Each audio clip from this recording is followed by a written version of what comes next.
Hello dear student, आज के इस वीडियो में हम लोग पढ़ेंगे कक्षा 6 के विज्ञान और उसके अंतर्गत अध्याय 6।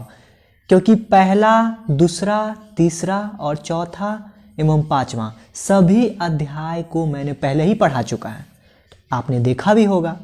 और यदि आपने नहीं देखा तो एक बार उसे ज़रूर जाके देखिए। मैंने बहुत ही अच्छे से सभी कॉन्सेप्ट को समझाया है और लिखवाया भी है, तो एक बार ज़रूर आप उसे ज़रूर देखिएगा। और इस वीडियो में हम सभी के सभी परिभाषा को आपको बताएंगे, समझाएंगे और लिखवाएंगे। तो चलिए। और हाँ, किताब जो है ना, अब इसका नाम जिज्ञासा है, आपको पहले से ही पता है। किताब सभी बदल चुका है, बिहार बोर्ड का, एनसीईआरटी का सबका एक ही जैसा है। तो आप लोग को अच्छे से पढ़ना है और विज्ञान के अंतर्गत जो भी समस्या है ना, मैं सभी पे बात करूँगा। तो चलिए चलते हैं, शुरू करते हैं। अध्याय 6 का जो नाम है हमारे आसपास की सामग्री। अध्याय 6 का क्या नाम है? हमारे आसपास की सामग्री। मतलब हम लोग जो आसपास में देखते हैं ना सामान सब, उसमें कहीं ना कहीं विज्ञान छुपा हुआ है। मैंने ये आपको पहला अध्याय में आपको बहुत ही अच्छे से समझा दिया था। तो आसपास की सामग्री में क्या हो सकता है? क्या होता है घुलनशील, क्या होता है घुलनशील, क्या होता है अघुलनशील, ये सभी क्या होता है? क्या होता है पारदर्शी, क्या होता है अपारदर्शी? ये सभी के सभी बातों पे हम लोग आज चर्चा करेंगे और पढ़ेंगे अच्छे से और लिखेंगे भी, कॉपी पे लिखेंगे भी। और हाँ, आप पढ़ते समय अपने सामने में किताब अवश्य रखिएगा। आपके पास किताब नहीं है तो मैंने वीडियो बना दिया है किस प्रकार से किताब डाउनलोड करना है, क्योंकि किताब मोबाइल में आप देख सकते हैं, तो उसका मैंने वीडियो बना दिया। लेकिन नहीं, आप कोशिश कीजिए कि अपने सामने में किताब रखें। और हाँ, कॉपी पे भी आपको नोट करना है। जो मैं लिखाऊंगा ना, वो उस पर कॉपी पे लिखना है, क्योंकि लिखने से क्या होता है ना, आपके माइंड पे जो है ना एक अलग सा इस पर पॉजिटिव वाइब जाता है। इसलिए लिखना बहुत ही आवश्यक है और उसे आगे भी याद रख सके, इसलिए लिखना बहुत ही आवश्यक है। तो देखिए, यहाँ पे सबसे पहले एक संस्कृत का कुछ श्लोक दिया हुआ है, थोड़ा सा पढ़िए इसको। क्या है, आप भी पढ़िए। उपादानन भवेत् स्या मूसाया मृत्तिका लोहमेव च। यानी हर संस्कृत के श्लोक के ना कुछ मीनिंग होता है। इसका मीनिंग क्या है थोड़ा देख लीजिए। मूसा क्रूसिबल, यानी कि पदार्थों को गलाने के लिए उपयोग किया जाने वाला पात्र, यानी गलाने के लिए उपयोग किया जाने वाला पात्र जिससे गलाया जाता है। बनाने के लिए प्रयुक्त सामग्री मिट्टी और लोहा है। यानी इसके कहने का मतलब है कि किसी भी चीज़ को गलाने या गलाने वाला जो होता है वो किसी न किसी से गलाया जाता है। जैसे सोना को भी गलाया जाता है सभी को। तो यहाँ जो बता रहा है कि मूसा जो करके कोई शब्द है, उसे मिट्टी और लोहा से गला सकते हैं हम। यानी कोई भी सामग्री है ना, उसको मिट्टी, यानी कुछ भी अगर बहुत पुराना हो जाता है ना, पुराना अगर मिट्टी में वो मिल गया तो वो गलता है, वो सड़ता है। यही ये मीनिंग कह रहा है। यानी कहने का मतलब है, इस अध्याय में हम लोग आसपास की जो सामग्री देख रहे हैं उसका क्या मतलब बनता है ना, यही पढ़ेंगे। इसके लिए हम आपको एक बार किताब दिखा देते हैं। आप भी किताब देखिए मेरे साथ। आप देख सकते हैं यहाँ पे आपका किताब है। देखिए कैसे लिखा हुआ है। यहाँ देखिए किताब में, जब मैंने ये संस्कृत कला आपको बता ही दिया, यहाँ सबसे पहले क्या लिखा हुआ है देखिए, हमारे आसपास की वस्तुओं का अवलोकन। आप अपने आसपास की वस्तु का अवलोकन किस प्रकार करेंगे? मतलब सोचिए थोड़ा सा। देखिए एक क्या बोल रही है, यहाँ देखिए, ये देखिए, देखो मेरे पास नई नोटबुक है, वो मेरे पास भी नई नोटबुक है और पेन है। तो ये नोटबुक बन कैसे रहा है? वो किस प्रकार का सामग्री है? कैसे उसको वर्गीकरण किया जाता है? सामग्री का मतलब होता क्या है वो भी मैं आपको लिखवाऊंगा। वर्गीकरण का मतलब क्या आता है वो भी मैं आपको लिखवाऊंगा, सभी को लिखवाऊंगा और समझाऊंगा बहुत अच्छे से। देखिए ये आपके सामने है। इधर देखिए, एक थोड़ा सा कहानी हम आपको बता देते हैं कि भारतीय उपमहाद्वीप में पाए जाने वाले सबसे पुराने मिट्टी के बर्तन 7000 से 8000 वर्ष पूर्व के हैं और गंगा के मैदानी लहुरा देवा और बलूचिस्तान जो कि मेहरगढ़ में पाए गए हैं। लगभग 4000 सामान्य संवत पूर्व BCE, जिसको कहा जाता है, सिंधु सरस्वती मैदानों के कई क्षेत्रों में चाक घुमाकर बनाए गए। यानी चाक घुमा के बनाया जाता है, मिट्टी के सामान को चाक ही घुमा के बनाया जाता है, ये बात सच है। मिट्टी के बर्तनों का निर्माण रंगाई विविध रंगों के सुरक्षात्मक या सजावटी लेप, जिन्हें स्लिप कहा जाता है, सजावटी लेप को क्या कहा जाता है? स्लिप कहा जाता है, का अनुप्रयोग सजावटी पेंटिंग इत्यादि तकनीक विकसित हुई। यह तकनीकें हड़प्पा सभ्यता, आप जब इतिहास पढ़िएगा ना तो वहाँ पे आपको ये शब्द मिलेगा, हड़प्पा सभ्यता। आप जब सामाजिक विज्ञान पढ़िएगा, आपको कोई ना कोई पढ़ाएंगे या फिर मैं भी पढ़ाऊंगा कभी, तो आप जरूर वीडियो देख लीजिएगा। हड़प्पा सभ्यता बहुत ही अच्छा टॉपिक है। उसमें 2600 से 1900 सामान्य संवत पूर्व के दौरान और भी परिष्कृत हो गए, जिनमें चमकदार लाल सतह पर काले रंग के डिजाइनों से ज्यामितीय पैटर्न तथा जलीय और स्थलीय जानवरों को चित्रित किया गया। हंडिया, थाली, कटोरे और अन्य वस्तुओं को बनाने के लिए उपयोग में लाई जाने वाली मिट्टी का सावधानी पूर्वक चुनाव कर उसे साफ किया जाता था और फिर छलनी से छानकर गूंथा जाता था। यानी ये बता रहा है कि किस प्रकार से मिट्टी को बर्तन बनाया जाता था, बस यही बता रहा है।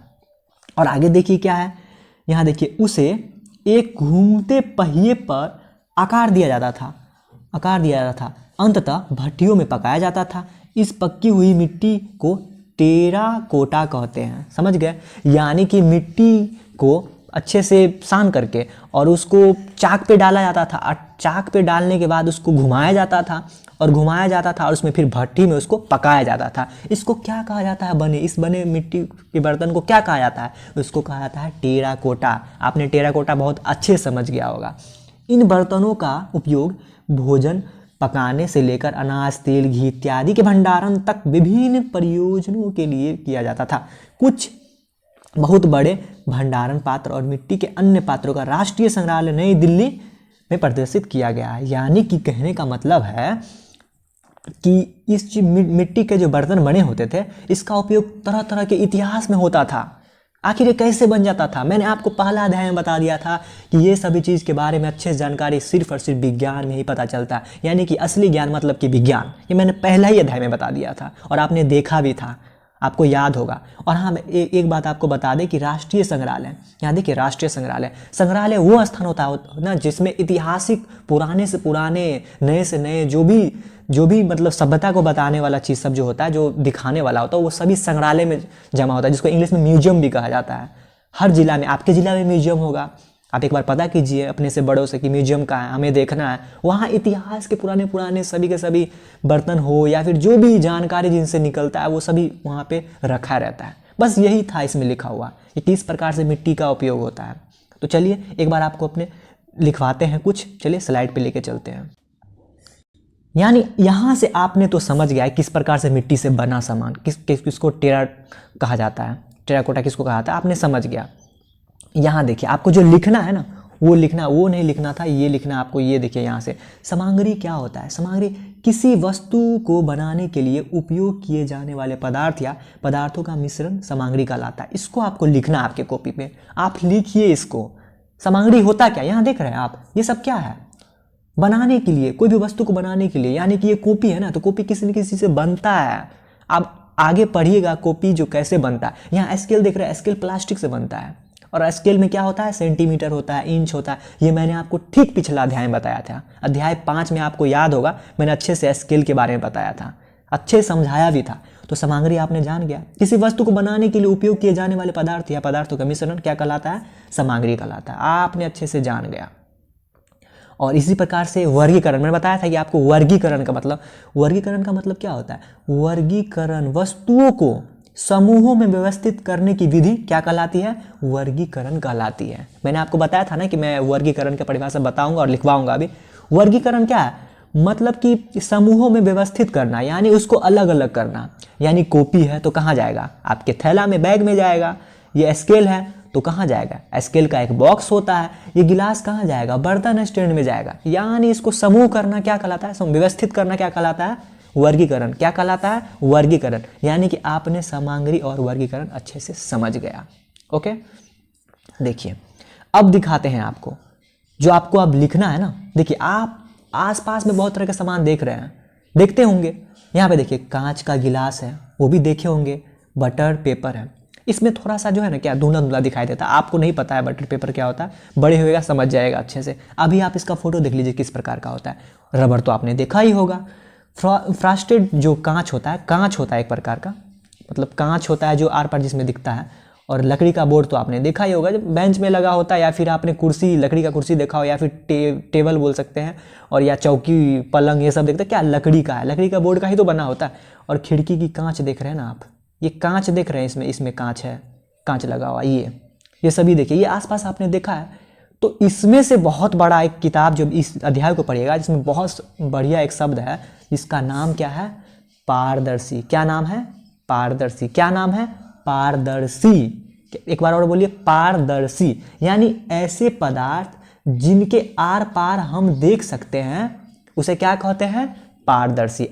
अब आपसे कोई भी पूछे कि पारदर्शी किसे कहते हैं, पारदर्शी पदार्थ किसे कहते हैं, पारदर्शी उसे कहते हैं ऐसे पदार्थ जिनके आर पार हम क्या कर सकते हैं, देख सकते हैं। आप थोड़ा सा सोचिए कि कांच होता है, या फिर एक गिलास देखिए, कांच का गिलास जिसमें हम लोग पानी पीते हैं, कांच वाला गिलास जो घर में होता है, वो कांच का घर में भी रखा रहता है, वो कांच के आर पार दिखता रहता है ना, इधर से उधर आप एकदम साफ साफ देख लेते हैं। तो क्या है वो है पारदर्शी पदार्थ। क्या है वो, पारदर्शी है। यानी पारदर्शी आपने समझ गया। चश्मा देखिए, चश्मा के आर पार दिखता है ना साफ, जो जिसमें सफेद वाला चश्मा होता है आर पार दिखता है, वो क्या है, वो पारदर्शी है। यानी आपसे कोई पूछे तो ऐसे पदार्थ जिनके आर पार हम देख सकते हैं उसे क्या कहते हैं, पारदर्शी कहते हैं। जैसे में देख लीजिए, जल के आर पार आप दिखते हैं ना, जैसे एक बाल्टी में आप पानी भरते हैं, ऊपर से देखते हैं बाल्टी का नीचे वाला परत दिखता रहता है ना, एकदम दिखता रहता है। यानी पानी क्या है, आपसे पूछे पानी क्या है, पानी यानी कि जल क्या है, पारदर्शी है। हवा के आर पार हम लोग देख रहे हैं ना, हम मतलब आप सामने में देख रहे होंगे, आपके सामने जो भी दिख रहा होगा, यानी बीच में तो हवा है। हवा के बारे में और भी आगे हम लोग पढ़ेंगे, लेकिन इतना समझ लीजिए कि हवा क्या है, पारदर्शी है। इधर देखिए, सेलोफेन कागज करके होता है, सेलोफेन जिसको टिश्यू पेपर कहा जाता है। टिश्यू पेपर में एकदम पतला से पतला वाला जो आता है ना, उसके आर पार दिखते रहता है। आप कभी जाइएगा बड़े बड़े होटल वगैरह में, तो वहाँ पे टिश्यू पेपर रखे रहते, तो आर पार दिखता रहता है। यानी वो क्या है, वो पारदर्शी पदार्थ है। यानी कि आप पारदर्शी पदार्थ समझ चुके होंगे, मुझे पूरा भरोसा है। और उसके बाद देखिए, एक है, इधर देखिए, एक क्या है, अपारदर्शी। आपसे कोई पूछे कि अपारदर्शी किसे कहते हैं, तो आप बोलेगा ऐसे पदार्थ जिनसे आर पार हम नहीं देख सकते हैं, जिनके आर पार हम नहीं देख सकते हैं। यानी कि आपके सामने दीवार है, क्या उस पार के आदमी को आप देख पाइएगा, नहीं देख पाइएगा। क्यों, क्योंकि ये अपारदर्शी पदार्थ है। यहाँ देखिए, रबर है ना, रबर के आंखों को सामने रख के देखिए तो क्या आप उधर से उधर देख लीजिएगा, नहीं देख पाइएगा। वाई, रीजन इसका क्या है, इसका रीजन है क्योंकि ये अपारदर्शी है। उदाहरण के तौर पर देख लीजिए, लकड़ी के आर पार आप देख लीजिएगा, यहाँ देखिए तो लकड़ी का बोर्ड के आर पार देख लीजिएगा, नहीं देख पाएगा। कारण क्या है, क्योंकि ये अपारदर्शी है। गत्ता देख लीजिए, रबर देख लीजिए, सभी उदाहरण इसका हो जाएगा। यानी आपने पारदर्शी और अपारदर्शी बहुत ही अच्छे से समझ गया होगा, मुझे पूरा भरोसा कि आपने समझ गया होगा। और एक अंतिम शब्द है, क्या नाम है उसका, पारभासी। यानी ऐसे पदार्थ जिनके आर पार देखने पर क्या दिखाई देता है, धुंधला दिखाई देता है, उसे क्या कहते हैं, पारभासी कहते हैं। जैसे कि बटर पेपर, फ्रॉस्टेड कांच। मतलब ऐसा होता है ना कि कभी कभी जैसे आप देखते रहते हैं और सामने में दिखेगा आपका कैसा, धुंधला धुंधला दिखेगा। जैसे देखिए, चुन्नी होता है ना, एकदम पतला चुन्नी, साड़ी सब होता है ना, उससे अगर आप एक बार आंख से देखने की कोशिश कीजिएगा ना, तो सामने में जो आसमान सब जो भी देखिएगा थोड़ा धुंधला धुंधला नजर आता है। तो ये क्या है, पारभासी है। क्या है, पारभासी है।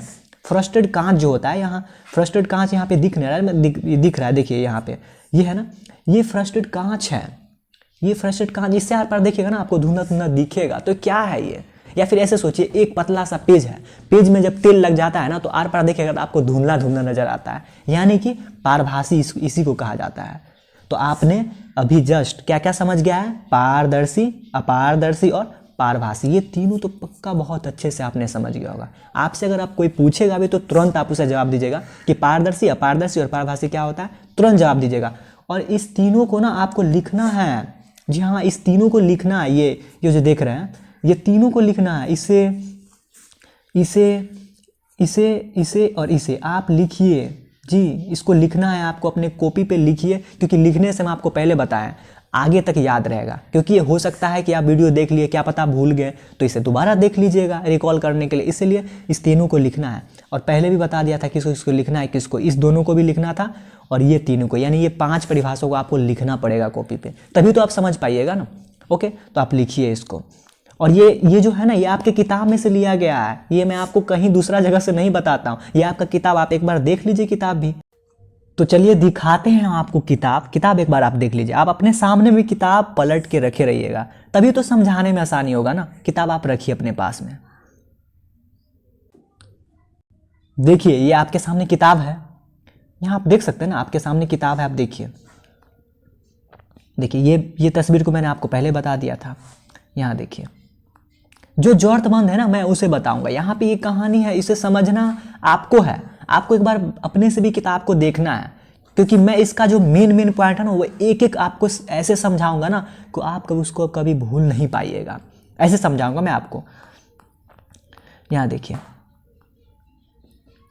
यहाँ पे दो शब्द है जिसको आपको बस समझ लेना है अच्छे से। देखिए, द्युति में मतलब क्या होता है? चमकदार। द्युति में मतलब चमकदार, द्युति में मतलब चमकदार, यानी कि चमकदार, यानी आपको पता है जो चमकता है उसको चमकदार कहते हैं। इसमें कहने का कोई बात ही नहीं। धातु कुछ चमकदार, जैसे हीरा कितना चमकता है, आप जैसे देखिए सोना कितना चमकता है, चांदी एकदम चमकता है, ये क्या है? द्युति में है। बस इसी तरह देखिए आगे भी, द्युतिहीन होता है। क्या होता है? चमकहीन। जो बिल्कुल भी नहीं चमकता उसे क्या कहा था? चमकहीन सामग्री कहा जाता है। आप समझ गए होंगे। द्युति में द्युतिहीन समझ गए आप, पक्का समझ गए होंगे। एक है जो चमकता है, एक हो जो चमकहीन। चमकहीन का मतलब जो नहीं चमकता है, हीन मतलब नहीं। समझ गए होंगे। कुछ सामान जैसे कि कागज, लकड़ी, ये सब क्या है? नहीं चमकता। रबर, कभी कभी न्यू रबर तो चमकता है लेकिन पुराने नहीं चमकता है, ये होता है।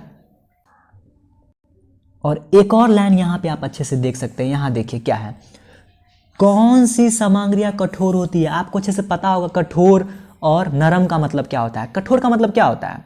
कठोर जिसको आप छुइएगा ना तो आपको बहुत ज़्यादा मजबूत जैसा लगेगा, एकदम, जिसको खरोचना बहुत मुश्किल है। आप उसे खरोच नहीं सकते आसानी से। जैसे लोहा को आप नाखून से खरोच दीजिएगा नहीं, क्योंकि वो क्या है? कठोर है। जैसे नरम, आपका हाथ क्या? आपका हाथ को ऐसे ही हम नाखून से खरोच देंगे, कैसे खून निकलने लगता है। तो ये क्या है? नरम है। तो नरम और कठोर आप समझ गए होंगे। ये सब सिर्फ समझना है, जो लिखना था वो मैंने आपको बोल दिया है क्या क्या लिखना था। ये सिर्फ समझना है कि नरम का मतलब क्या होता है, द्युतिमय का मतलब क्या होता है, द्युतिहीन का मतलब क्या होता है, कठोर का मतलब क्या होता है। ये सिर्फ समझना है आपको, और आप समझ भी गए होंगे अच्छे से। और यहाँ देखिए आपका किताब में, यहाँ देखिए आसपास देख रहे हैं ना, ये कैसे, ये लड़की कैसे खेल रही है। यहाँ आप ही की तरह कैसे बच्चे सब खेल रहे हैं, ये सभी खेल रहे हैं। ये देखिए, ये कांच से आर पार देख रहे हैं, यानी क्या क्या है? ये पारदर्शी है। ये देखिए शीशा, खिड़की से कैसे देख रहे हैं ना ये लड़के। घाव कैसे देख रहे हैं? देख रहे हैं घाव देख रहे हैं कि एकदम क्या है, क्यों दिख रहा है इधर इसको आर पार? क्योंकि ये क्या है? क्योंकि ये पारदर्शी है। ये देखिए लड़की ऐसे छुपी हुई है, क्या वो यहाँ से अगर बिना मुंडी ऐसे किए यहाँ से देख सकती है? नहीं देख पाएगी। क्यों? क्योंकि इसलिए नहीं देख पाएगी क्योंकि ये अपारदर्शी के पीछे, क्योंकि लकड़ी है और लकड़ी के पीछे खड़ा रहेगी तो क्या क्या है? अपारदर्शी है ना। आपको हम अपारदर्शी अच्छे से समझा दिए थे। अपारदर्शी पहले ही आपको समझा दिया था मैंने कि क्या होता है, बहुत अच्छे से समझा दिया था, बहुत अच्छे से समझा दिया था अपारदर्शी क्या होता है और पारभासी क्या होता है। तो इस उदाहरण से आप समझ सकते हैं कि क्या होता है पारदर्शी, अपारदर्शी और पारभासी क्या होता है। ये दिया हुआ आपके किताब में, आप पेज नंबर 106 में देख सकते हैं। और यहाँ पे देखिए रहे, आपकी किताब में दिया हुआ है जिन सामग्रियों को आर पार देखा जा सकता है उसे क्या कहा जाता है? पारदर्शी। और मैंने यही जस्ट आपको पहले लिखवाया था, यही था आपके किताब में। और छठा का विज्ञान बहुत ही महत्वपूर्ण है और ये सभी के बारे में आपको बता दिए थे। देखिए यहाँ एक पॉइंट है, क्या जल पारदर्शी है? क्या इसे अपारदर्शी बनाया जा सकता है? बिल्कुल पारदर्शी है और इसे अपारदर्शी भी आप बना सकते हैं। किसी चीज़ को मिला दीजिए उसमें और वो मोटा हो जाएगा, आर पार नहीं दिखेगा। उसमें बालू डाल दीजिए, ऊपर से नीचे दिखेगा ना, बन गया क्या? अपारदर्शी बन गया। तो आपने ये समझ लिया बहुत अच्छे से। और यहाँ पे देखिए आप, एक छोटा सा लाइन था बहुत अच्छा जो मैंने अभी तक नहीं बताया, आपको एक बार इस लाइन को बहुत अच्छा से पढ़ना चाहिए। यहाँ देखिए क्या है, एक पुरानी कहावत है कि हर चमकती हुई वस्तु सोना नहीं होती। इस छोटा सा लाइन का मतलब इतना मस्त है ना, आपको मैं बताऊँ, हर चमकती हुई वस्तु सोना नहीं होती। बिल्कुल सच बात है। चमकना का मतलब ये नहीं है कि आप सच में बहुत चमक रहे हैं, सभी का कुछ ना कुछ कीमत होता है दुनिया में, समझे। जैसे आप पढ़ाई कर रहे हैं, अगर आप उसे अच्छे से नोट्स ही नहीं कीजिएगा, मैं इतना बोल रहा हूँ, आप इसको कॉपी पे लिखिए, आप अच्छे से किताब को भी पढ़िए, तो क्या फ़ायदा फिर? ऐसा बहुत समस्या होती है। यानी आप मोबाइल पे पढ़ के ऐसा क्या दिखा रहे हैं, क्योंकि आपने तो समझा ही नहीं, क्योंकि आपको एक एक शब्द के बारे में समझना है ना। तो यही है इसका मतलब कि हर चमकती हुई वस्तु सोना नहीं होती। यानी आप अगर मोबाइल से पढ़े, इसका मतलब ये नहीं कि आपको सब कुछ आ रहा है, आप आने वाला समय में और कुछ सीखिएगा। आपको 7वां 8वां में भी आपको विज्ञान पढ़ना है और अच्छे से पढ़ना है, बहुत अच्छे से पढ़ना है, यानी कि आगे भी काम आए। यही है इसका मतलब कि हर चमकती हुई वस्तु सोना नहीं होती है। आपने समझ गया होगा इसका मतलब, मैं समझा दिया हूँ बहुत अच्छे से।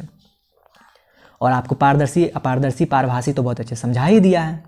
और इधर देखिए 2 शब्द है यहाँ पे, एक है घुलनशील और एक है अघुलनशील। ये दोनों शब्द के बारे में मैं बहुत अच्छा से परिभाषा बनाई, इसे आप एक बार नोट कीजिए। और मैं समझा भी रहा हूँ, आपको सोचने की आवश्यकता नहीं, आपको समझा भी रहा हूँ।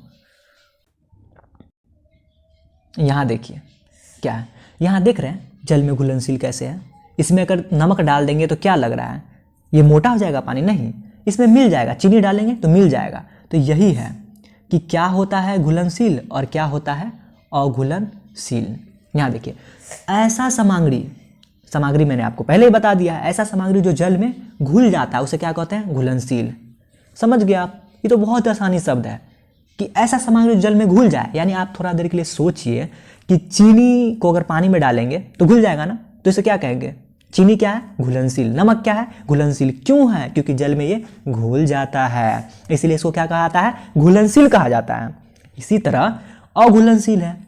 अघुलनशील क्या होता है? ऐसा सामग्री जो जल में नहीं घुलता है उसे क्या कहते हैं? अघुलनशील। जैसे बालू। और क्या क्या हो सकता है? आप सोचिए ना क्या हो सकता है। पानी में डाल दीजिए गिट्टी को, क्या लग रहा है? वो घुल जाएगा? नहीं घुलेगा। मोटा मट्टी डाल दीजिए, नहीं घुलेगा, घुल ही नहीं सकता है। इसको क्या, देखिए यहाँ पे पानी में कुछ मिला दिया गया है, हल्दी उल्दी कुछ भी डाल दिया गया है, मिट्टी डाल दिया गया है, मोटा बालू डाल दिया गया है, तो ये क्या है? जल में क्या है? अघुलनशील, यानी जल में नहीं घुला। तो आपने घुलनशील अघुलनशील बहुत ही अच्छे से समझ गया होगा कि ऐसा सामग्री जो जल में घुल जाए तो उसे घुलनशील, और नहीं घुले तो उसे अघुलनशील। तो ये दोनों पॉइंट को आपको अब अभी के अभी कॉपी पे लिखना है। क्यों लिखना है? क्योंकि आपको आगे ये बहुत काम आएगा। आगे क्लास में इसके बारे में पूरा के पूरा अच्छे से 7वां 8वां में पढ़िएगा, लेकिन जो आपको जरूरत है ना, मैं वो आपको एक एक चीज़ बता रहा हूँ और समझा भी रहा हूँ बहुत अच्छे से। देखिए किस तरह से घुलनशील होता है, किस तरह से अघुलनशील होता है। तस्वीरों के माध्यम से आप देख सकते हैं, अच्छे से आप देख लीजिए। और इसी तरह और भी देख लीजिए, कुछ है पॉइंट जो आपकी किताब में है, मैं आपको दिखाऊंगा किताब में कहाँ पे है। इससे पहले आप कॉपी पे नोट डाउन कर लीजिए। ये नहीं करना है, आपको बताता हूँ कौन करना है कौन नहीं करना है। आप देखिए, जो सामग्री, जैसे सामग्री तो आपने समझ गया, भारी होती है ना उसका द्रव्यमान अधिक होता है, और जो हल्की होती है उसका द्रव्यमान कम होता है, और उनके आयतन समान हो। मतलब कि द्रव्यमान होता क्या है? सबसे पहले तो ये जानिए द्रव्यमान क्या होता है। आपका कुछ ना कुछ भार होता होगा, आप 20 किलो के होंगे, 25 किलो होंगे, 40 किलो होंगे, 35 किलो के, 18 किलो के, जो भी आपका वजन है ना वही तो है द्रव्यमान। लेकिन द्रव्यमान और भार में बहुत अंतर है। जो आप जाते हैं ना तराजू पे अपने आप को तौलने के लिए, वो असल में होता नहीं है द्रव्यमान, वो भार है, ठीक है। लेकिन अभी आपको ये मान के चलना है कि यही द्रव्यमान है। और मैंने यहाँ पे एक लाइन लिखा, आप लिख लीजिएगा इस लाइन को सिर्फ, कि द्रव्यमान अर्थात निश्चित वजन, हैशटैग करके ये लिख लीजिएगा। द्रव्यमान अर्थात निश्चित वजन, यानी एक निश्चित वजन होता है। भार और द्रव्यमान में एक कहानी छोटा सा बता दूं मैं, मतलब कहानी ने एक अच्छा सा लाइन में बोल देता हूं, आप समझिए बढ़िया से, कि अगर कोई व्यक्ति हमारे पृथ्वी पर 6 किलो का है ना, मान लेते हैं 6 किलो का कोई व्यक्ति है, ऐसा होता नहीं है, 6 किलो का है ना कोई बच्चा, और वो चंद्रमा पे जाएगा ना तो उसका वजन 1/6, यानी कि वो 1 किलो का हो जाएगा। बिल्कुल सीधा 6 गुना कम जाता है उसका वजन। यानी अगर आप 12 किलो के हो तो आप 2 किलो का हो जाइएगा। यहाँ भार आपका 12 किलो है तो चंद्रमा पर आप 2 किलो का हो जाइएगा। ये बहुत बड़ा शब्द है, आपको जानना है, आप पढ़िएगा सामाजिक विज्ञान में, लेकिन मैं आपको समझा देता हूँ। सीधा 6 किलो कम जाता है। तो ये क्या था? भार। और द्रव्यमान क्या? द्रव्यमान कम जाता है। क्या धरती पर कोई आदमी 20 किलो जिसका द्रव्यमान है 20 केजी, क्या वो वहाँ पे 20 केजी होगा? बिल्कुल होगा, 20 केजी ही होगा। लेकिन भार नहीं, भार बदल जाता है। बाहर ग्रह बदलने से भार बदल जाता है सबका, लेकिन द्रव्यमान कहीं भी नहीं बदल सकता है। इसीलिए द्रव्यमान अर्थात निश्चित वजन। आपने द्रव्यमान समझ, देखिए यहाँ दुकान पे जाते हैं, किस तरह 44.92 ग्राम है, कुछ मापतौल हो रहा है, देख सकते हैं। ऐसा देखे होंगे आप, बहुत देखे होंगे। ये सब क्या है? ये द्रव्यमान मापने का एक बोल सकते हैं यंत्र है। और क्या है? यही है, यंत्र है। इसी तरह एक और लाइन है छोटा सा, बस देखना है आपको, कि समान भाषा में द्रव्यमान के लिए भार का भी प्रयोग किया जाता है, क्योंकि यह भार से निर्धारित होता है। आप उच्च कक्षाओं में द्रव्यमान की और उनके संबंध में विषय में अधिक जानना सीखें। मैंने अभी जस्ट बताया था कि आप जब आगे क्लास में जाएगा तो आप इसे अच्छे से समझिएगा, लेकिन आपको द्रव्यमान का मतलब समझ लेना है कि भार होता है। लेकिन भार और द्रव्यमान में मैंने एक बहुत अच्छा बात बताया था कि भार अगर कोई यहाँ पे 6 kg है तो वो चंद्रमा पे जाने के बाद सीधा के सीधा 6 किलो कम जाएगा, 1 किलो का हो जाएगा सीधा के सीधे। तो ये है द्रव्यमान और भार का अंतर। द्रव्यमान आपने समझ गया, एक प्रकार का वजन ही है, ये मान के चलना है। द्रव्यमान मतलब एक प्रकार का वजन, बस ये मान के चलना है। और एक परिभाषा और आप अपनी कॉपी में लिख लीजिए अच्छे से। यहाँ देखिए क्या है, आयतन।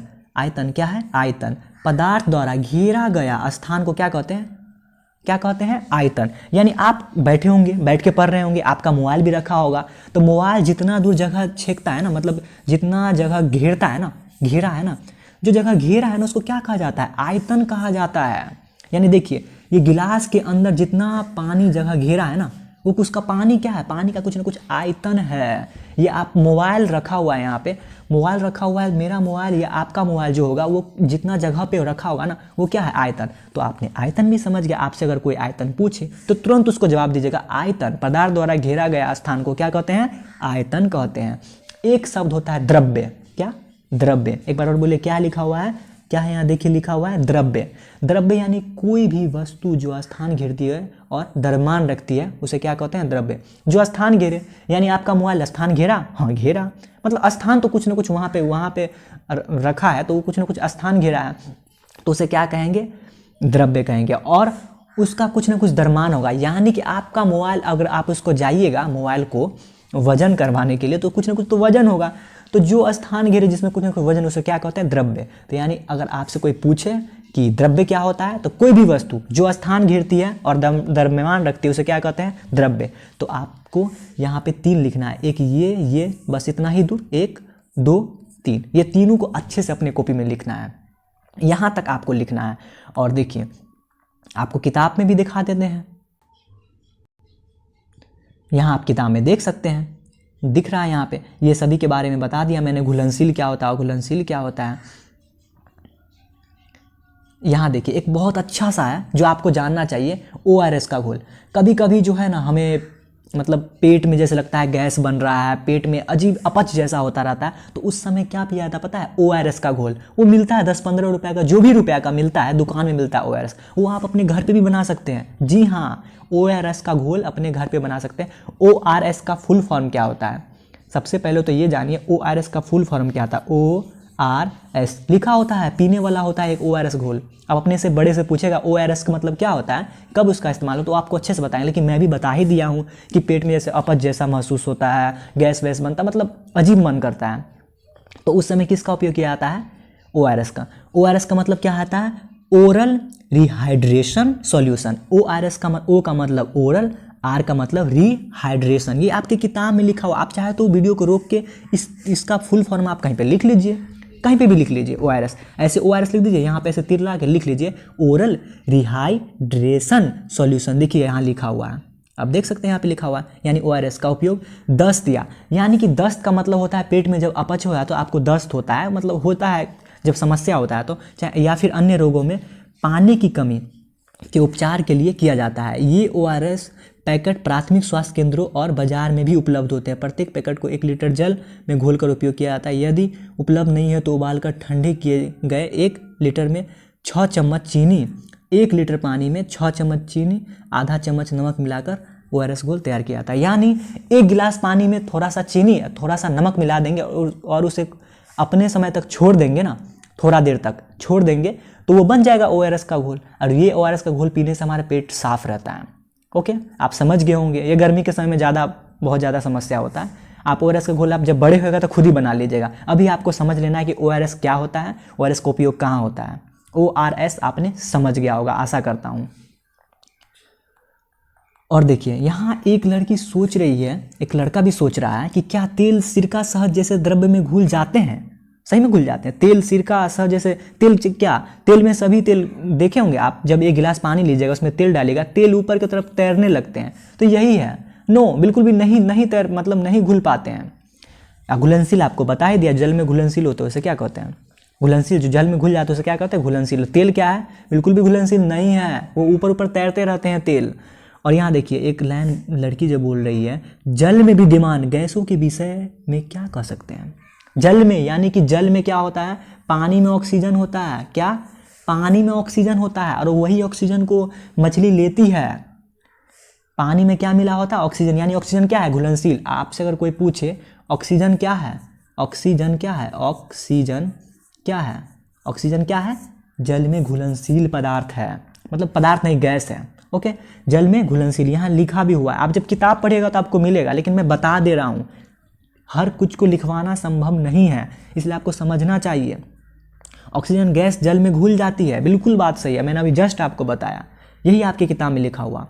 और देखिए नीचे ये यहाँ पे आपको बता दिया द्रव्यमान क्या होता है, द्रव्यमान का मतलब क्या होता है। यहाँ मैंने इस बातों को भी अच्छे से समझा दिया था।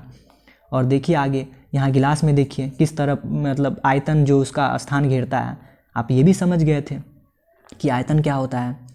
और एक और लाइन बहुत अच्छा है, यहाँ पे पढ़ सकते हैं आप, देखिए कितना अच्छा लाइन है। देखिए अंतर्राष्ट्रीय मानक पद्धति, मैंने याद कीजिए, मैंने पिछला अध्याय में आपको इतना अच्छा समझा दिया था एसआई का मतलब क्या होता है। आप लोग एक बार जरूर उसको देखिएगा अध्याय, पिछला अध्याय आपने देखा ही होगा, 5वां अध्याय तो आपने देखा ही ना, देख लिया होगा। एसआई में किलोग्राम द्रव्यमान की इकाई है, यानी कि द्रव्यमान का एसआई मात्रक क्या होता है। अगर आपसे हम पूछे, आप लिख लीजिएगा, कॉपी पे लिखना हो तो द्रव्यमान लिख लीजिएगा, द्रव्यमान का एसआई मात्रक क्या है, द्रव्यमान का एसआई मात्रक क्या है, यहाँ देखिए लिखा हुआ है किलोग्राम है। क्या है, किलोग्राम। द्रव्यमान का एसआई मात्रक क्या है, किलोग्राम है। द्रव्यमान का एसआई मात्रक क्या है, किलोग्राम है। जी हाँ, ये है। किलोग्राम को संक्षिप्त रूप में केजी में लिखा जाता है। केजी देखिएगा, कहीं पे लिखा होगा 5 केजी, कहीं पे लिखा होगा 6 केजी, ये सब केजी का मतलब क्या है, केजी का मतलब है किलोग्राम। और किलोग्राम क्या है, द्रव्यमान का एसआई मात्रक। और आपने समझ गया बड़ा अच्छे से, बहुत अच्छे से समझ गया। और एसआई मात्रक के बारे में मैंने पिछले अध्याय में अच्छे से बता दिया था। और केजी के जगह पे कहीं पे के और जी होता है, के का मतलब किलो और जी का मतलब ग्राम, बस और कुछ नहीं है। और यही सब है। एमएल होता है कहीं पर, एमएल का भी मतलब कुछ ना कुछ होता है। एमएल का मतलब क्या होता है, मिलीलीटर होता है। एम का मतलब क्या होता है, आपने पढ़ा था कि मीटर होता है, पिछला अध्याय मैंने पढ़ा दिया था ये सब, तो आपको बताने का अब हमें कोई आवश्यकता है नहीं, आपने समझ गया होगा। एमएल का मतलब मिलीलीटर होता है, एल का मतलब लीटर होता है, देखिए लिखा हुआ है। आप किताब एक बार जरूर पढ़िएगा, और किताब मेरे साथ जब पढ़ेगा तो आपको बहुत अच्छा लगेगा। और यहाँ देखिए, क्या आप सोच सकते हैं कि प्लास्टिक के आविष्कार ने मनुष्य के जीवन में क्या परिवर्तन लाया है, क्या वरदान या अभिशाप। देखिए प्लास्टिक आवश्यक भी है और नहीं भी आवश्यक है, यानी कि हर जगह तो आवश्यक है, लेकिन इससे बहुत ज़्यादा समस्या भी होते हैं। गाय सब जो होते हैं, जानवर सब, वो खा लेते हैं तो उनको मौत का सामना करना पड़ता है कभी कभी, बहुत समस्या है। यहाँ देखिए कुछ श्लोक दिया हुआ है, श्लोक का कुछ ना कुछ मीनिंग होता है। ये बहुत अच्छा श्लोक है, ये सब श्लोक को आपको पढ़ना चाहिए। आप लोग इसे स्किप करते हैं ना, नहीं मत कीजिए, ये सबसे आपका दिमाग, मेंटलिटी आपका ठीक होगा। ये सब पढ़ने का सोचिए, ये सबसे दूर सभी भागते हैं। आपको ये सब जानबूझकर पढ़ना है, इसलिए क्योंकि आपका माइंड को, कॉन्सेप्ट को मजबूत भी करना है।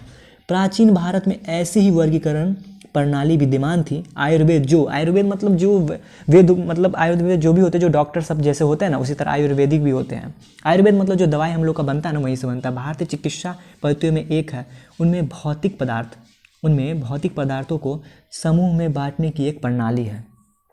संस्कृत का इसमें लाइन भी दिया हुआ है, गुरु मंद हिम स्निग्ध संलक्षण सांद्र मृदु स्थिरा गुना ससूक्ष्म विशदा, क्या है, विशदा विसंतीय स विपर्या।